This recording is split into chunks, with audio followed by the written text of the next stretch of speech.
isipan, dapat nang makamtan.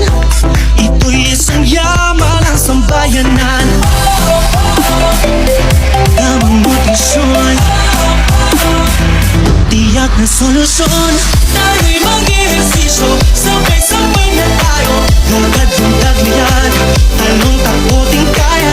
Pagkaihain, dapat siguraduhin. Magkulay at bukas, kumain lang ng patas.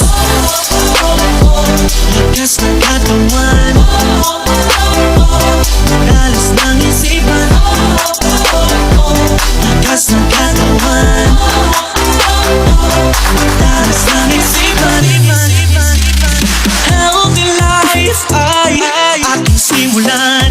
Maging malakas, maging malusog, puso at isipan. Mahusay na guro, yung inyong pamantasan. Hindi magpapatalo dahil laging healthy yan. Tamang nutrisyon,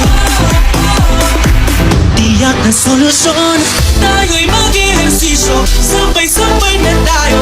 Lakad yung tagliad, talong takuting kayad. Pagkaihain, dapat siguraduhin. Magkulay at bukas, kumain lang ng patas.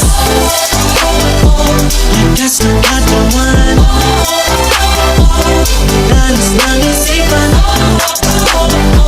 Lakas ng katawan, dalas ng isipan. Lakas ng katawan, dalas ng isipan.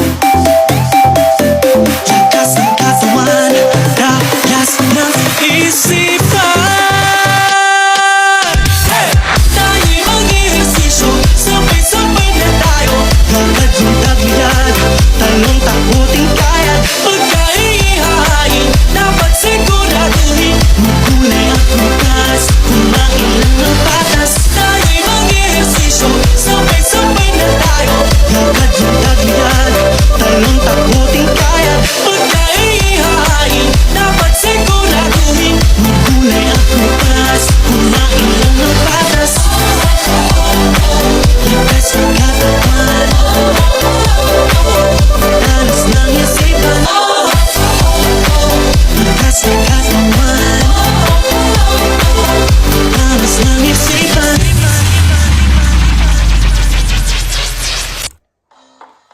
In construction, it's important that we can use our tools